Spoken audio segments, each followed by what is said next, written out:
جس میں علاج معالجہ، عزت اور ناموس کی تحفظ فراہم کرنا، روزگار فراہم کرنا، یہ ساری چیزیں یہ ریاست نے، حکومت نے پرووائڈ کرنی ہوتی ہیں کانسٹیٹیوشن آف پاکستان کے مطابق. تو اگر وہ یہی مطالبہ لے کے کانسٹیٹیوشن آف پاکستان کے مطابق آ رہے ہیں تو میرا خیال ہے انہیں وارملی ویلکم کرنا چاہیے، اور انہیں جب وہ احتجاج اپنا لانگ مارچ لے کے پہنچیں کسی جگہ پہ اپنے جو بھی انہوں نے پوائنٹ دیا تو وہاں ان کے ساتھ مذاکرات کر لیں، یا ان سے چلنے سے پہلے ان سے مذاکرات کر لیں، اور یا آپ نے لاہور میں انہیں روکا ہے، روکنے کے بجائے آپ انہیں وہاں پہ مذاکرات کی دعوت دیتے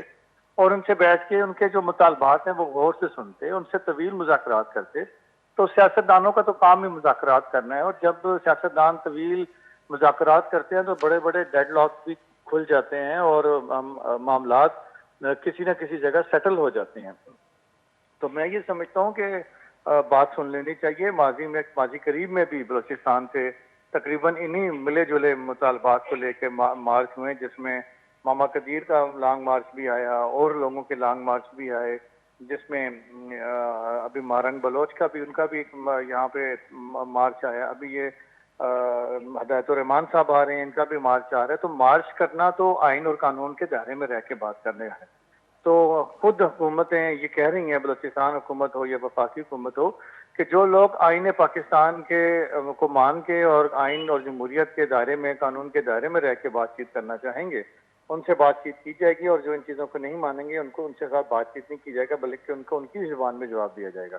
تو مولانا ہدایت الرحمان تو کوئی بندوق اٹھا کے نہ کوئی تحریک چلاتے ہیں، نہ وہ پہاڑوں پہ جاتے ہیں، اور نہ وہ کوئی اس طرح کی وائلنٹ یا پرتشدد تحریک چلاتے ہیں. وہ پرامن تحریک چلاتے ہیں. تو یہی وجہ ہے کہ ان کی پرامن تحریک کی وجہ سے ان پہ لوگ ان کے اعتماد کرتے ہیں. تو ان کے ساتھ میرا خیال ہے حکومت کو بات چیت کر لینی چاہیے. ماضی میں بھی یہ غلطیاں ہوئی ہیں اور ابھی بھی یہ غلطی ہو رہی ہے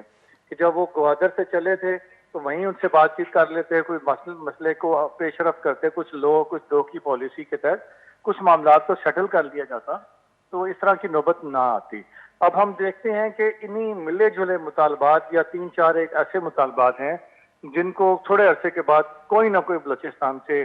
اٹھتا ہے، وہاں سے لانگ مارچ شروع کرتا ہے اور وہ بلوچستان سے ہوتے ہوئے پنجاب آتا ہے، پنجاب سے ہوتے ہوئے وہ اسلام آباد میں وفاق میں پہنچتا ہے. تو مطالبات وہیں کے وہیں ہیں، اور لانگ مارچ جو ہیں وہ ان میں شخصیات تبدیل ہو رہی ہیں لیڈ کرنے والی، یا پارٹیاں تبدیل ہو رہی ہیں، لیکن مسائل وہیں کے وہیں ہیں. ان مطالبات کو کوئی ذرا سی بھی پیش رفت دکھائی نہیں دے رہی. تو اگر جب تک اس میں ان معاملات میں کوئی پیش رفت ہوگی نہیں تو تب تک تو پھر یہ سلسلہ بھی نہ رکے گا نہ تھمے گا. تو آخر ہم جا کدھر رہے ہیں؟ ہم نے جانا کدھر ہے؟ کیا ہم نے اسی طرح کے احتجاج میں ہی اپنی سارا ٹینیور گزارنے ہیں؟ یہ پاکستان کی تاریخ میں بدقسمتی سے جو اس طرح کے احتجاج ہیں وہ چاہے جائز مطالبات ہیں یا ناجائز مطالبات ہیں، تو ان احتجاجوں کی وجہ سے جہاں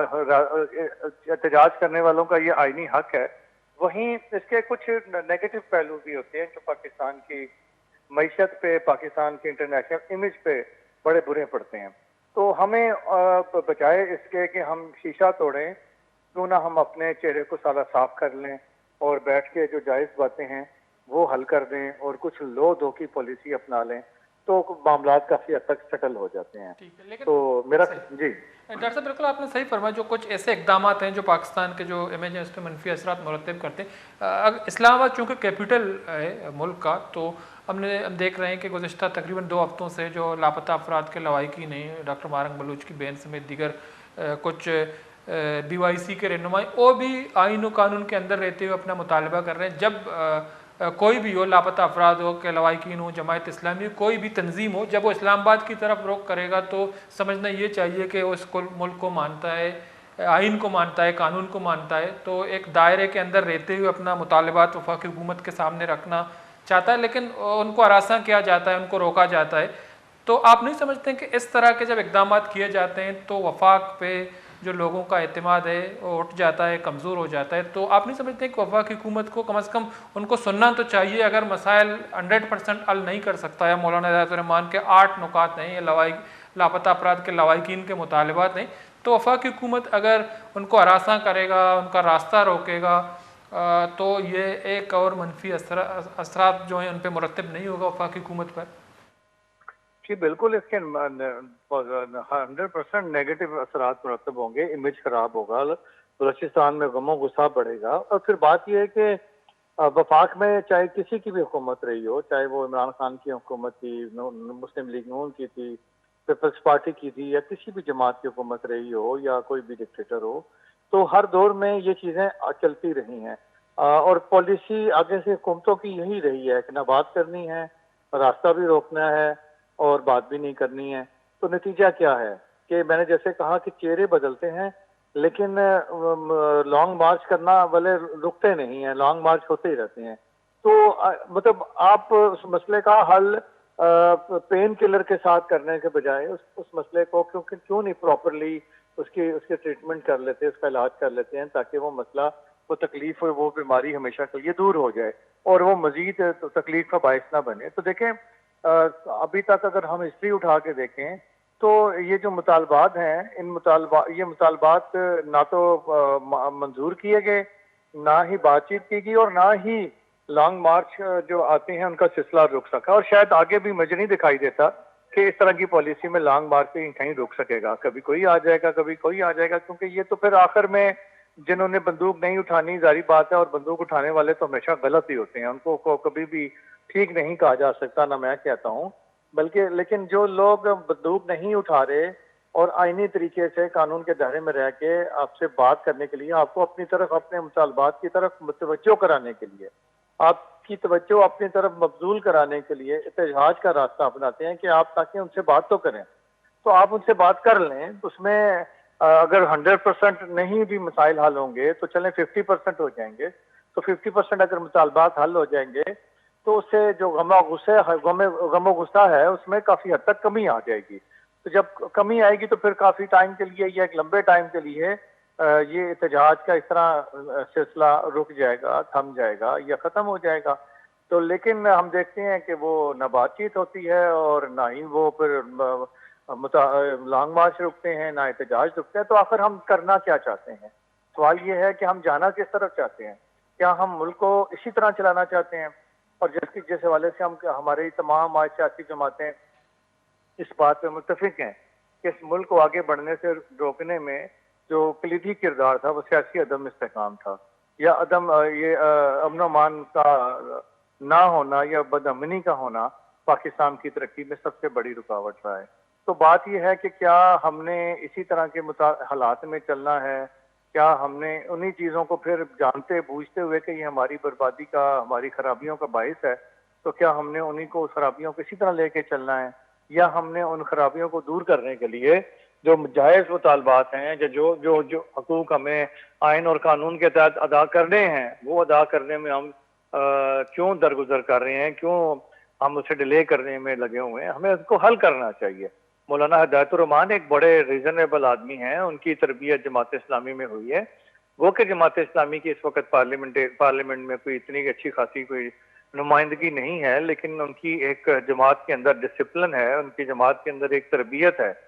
تو مولانا ہدایت الرحمان کی سیاسی تربیت جماعت اسلامی کے اندر ہوئی ہے، اور وہ ایک پڑھے لکھے مطلب سمجھدار آدمی ہیں اور بات چیت کرنا جانتے ہیں. تو ان کے ساتھ بات چیت کرنے میں کوئی قباحت نہیں ہے. کبھی انہوں نے یہ نہیں کہا کہ میں جلا دوں گا، میں آگ لگا دوں گا، میں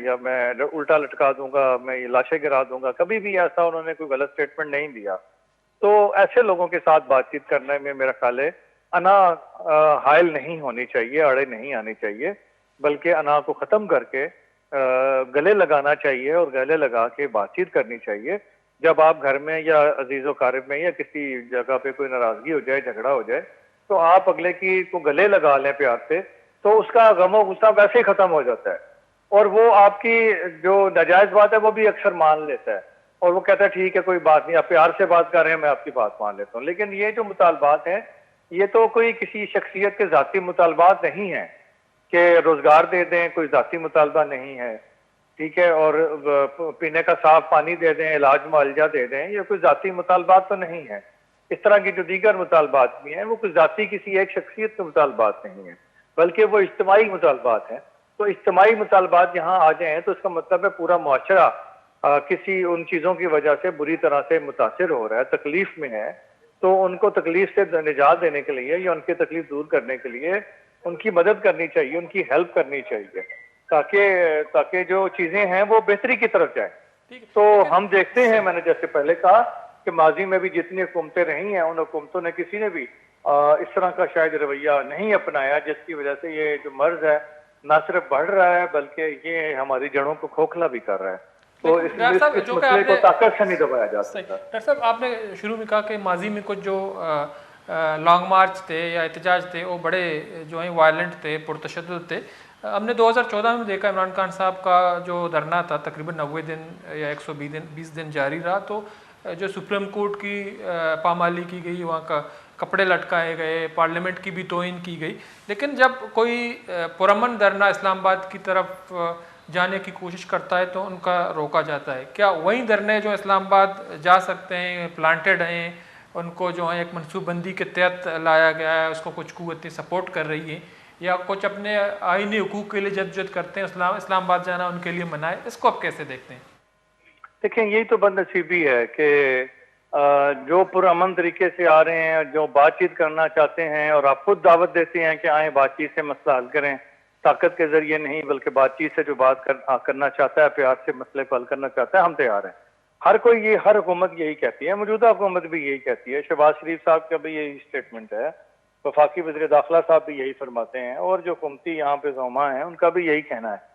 لیکن جب کوئی بات کرنا چاہتا ہے تو وہ اس حد تک مجبور ہو جاتا ہے کہ وہ آپ کو بار بار آپ کی توجہ ان مسائل کی طرف مبذول کرانے کی کوشش کرتا ہے۔ پوری دنیا کو وہ مسائل پتہ چل جاتے ہیں، لیکن جو ہماری حکومتیں ہیں وہ ان مسائل کو حل کرنے کے لیے آمادہ نہیں ہوتی ہیں۔ دیکھیں جہاں جتنے مسائل ہیں بلوچستان کے اندر، ان میں سے ویسے اکثریت جو مسائل ہیں وہ وفاقی حکومت کے دائرہ کار میں نہیں آتے۔ ایک دو مطالبات ایسے ہیں جو وفاقی حکومت کے دائرہ کار میں آتے ہیں، مثلاً اگر یہ مطالبہ ہے کہ بارڈر کھول دیں تو یہ وفاقی مطالبہ، وفاقی انڈر آتا ہے۔ اگر مسنگ پرسنز کا ایشو ہے تو وہ بھی وفاقی میں کافی حد تک آتا ہے۔ لیکن اس کے بعد جتنے مطالبات ہیں، روزگار کا، تعلیم کا، صحت کا، امن و امان کا، تحفظ فراہم کرنے کا، پینے کا صاف پانی مہیا کرنے کا، ایجوکیشن کا، یہ سارے مطالبات صوبائی حکومتوں کے انڈر آتے ہیں۔ تو پہلی بات تو یہ ہے کہ میں یہ سمجھتا ہوں کہ صوبائی حکومتوں کو یہ سارے جو مسائل ہیں پہلے تو وہی ان کو حل کرنے چاہیے۔ وہ مطالبات وہ مسائل حل نہیں کرتے تو نتیجہ کیا نکلتا ہے کہ بلوچستان سے لوگ اپنی حکومتوں کے خلاف مطالبات مظاہرے کرنے کے بجائے یا ان کے خلاف وہاں پہ کوئی ایسی تحریک چلانے کے بجائے وفاق کی طرف رخ کر لیتے ہیں۔ میں سمجھتا ہوں جہاں یہ غلطی وفاقی حکومتوں کی ہے کہ وہ بات چیت نہیں کرتے یا آگے نہیں بڑھتے یا فری ہینڈ آنے کے لیے نہیں دیتے، مظاہرین کی بھی یہ غلطی ہے کہ جو مطالبات یا جن ایشوز کا تعلق صوبائی حکومت سے ہیں ان کے خلاف تحریک چلانے کے بجائے یا کوئٹہ میں چلیں آپ اپنا احتجاج کریں، لیکن آپ صوبائی مسئلے لے کے جب وفاق میں آتے ہیں تو یہ بھی میں سمجھتا ہوں اس قیادت کی غلطی ہوتی ہے کہ وہ کیوں لے کے اپنے مطالبات صوبائی جو معاملات ہیں جنہوں نے صوبے کے اندر حل ہونا ہے ان کو وفاق میں کیوں لے کے آتے ہیں، ان سے اور مسائل پیدا ہوتے ہیں۔ تو بات یہ ہے کہ ایشو یہ ہے کہ جو اس سے ہوتا کیا ہے کہ جو ان کے کارکنان ہوتے ہیں ان کی انرجیاں، ان کا جو ٹائم ہے یا ان کی جو جدوجہد ہے وہ ساری ویسٹ ہو جاتی ہے، اور بار بار ایک ایسی جگہ کا دروازہ کھٹکھٹا رہے ہیں جہاں سے آپ کو مطلوبہ شخص نہیں ملنا، تو پھر فائدہ کیا ایسی تحریک کا؟ تو میں یہ سمجھتا ہوں اگر مولانا ہدایت الرحمان ہوں یا جو دیگر لوگ ہوں انہیں یہ چاہیے کہ پہلے وہ اپنی سطح پہ اپنے صوبے کے اندر رہتے ہوئے جو صوبائی حکومت سے متعلقہ ایشوز ہیں ان کے مطالبات کی تحریک اپنے صوبے میں چلائیں، اور جو وفاق کے متعلق جو ایشوز ہیں، دو تین ایشوز ہیں جیسے کوئی مسنگ پرسنز کا ایشوز ہے یا جس طرح کوئی بارڈر کھولنے کا ایشو ہے یا کوئی باڑھ کا کوئی ایشو ہے، تو اس طرح کے جو ایشوز ہیں ان کو تو آپ ٹھیک ہے وفاق کے پاس ضرور لے کے آئیں، لیکن جو صوبائی میٹرز ہیں ان کو وہاں حل کریں، تاکہ آپ کے ہو سکتا ہے کہ صوبے میں جب آپ تحریک چلائیں تو آپ کے 50% مسائل وہیں پہ حل ہو جائیں، باقی کے 50% پھر آپ کی تحریک کو بھی زیادہ فیول ملے گا، انرجی ملے گی، پذیرائی ملے گی، اس میں زیادہ لوگ شامل بھی ہوں گے اور پھر وفاق کے اوپر بھی پریشر بلڈ ہوگا۔ تو یہ تھوڑی سی میں سمجھتا ہوں کہ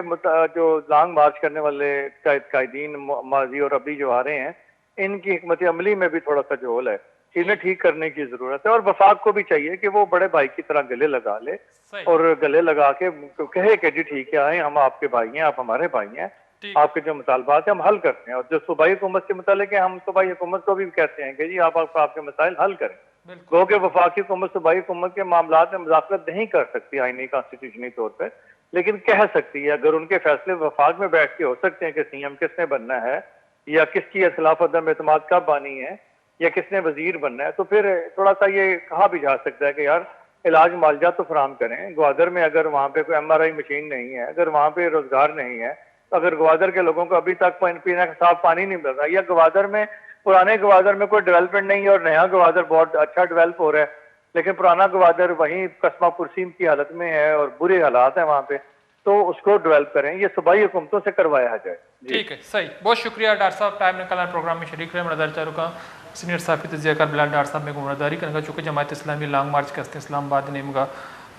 روانی اور دومی نیمگا یک دیگه درنائی لوائکین لاپتہ افراد قول مردم کے ہستان نشتگا بلشے باوجود کے ہستے وفاقی حکومت نیمگا راساں کنک یا لانگ مارچ ہے جماعت اسلامی لانگ مارچ اسلام آباد نیمگا روگا دارک تو یہ کے ہستان ایک جمہوری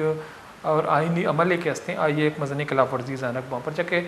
کسی اسلام آباد نیمگا لانگ مارچ کا ہے تنظیمی آرگنائزیشن یا جماعتی تو آنی وفاقہ کو ایک مزنی امیدی بھی آئین و قانون توقع ہوتی مطالبات ہوتی لوٹ ہوتی مسئلہ الکنگ لوٹی ایک وفاق آنا توجہ ترجیح نہ تو یہ ایک مزنی المیائی بھی مردار چاروں کا میں داکہ مراکشہ دو پاس اللہ سلطان الطا بلوچ رضا بدی اللہ باوٹی.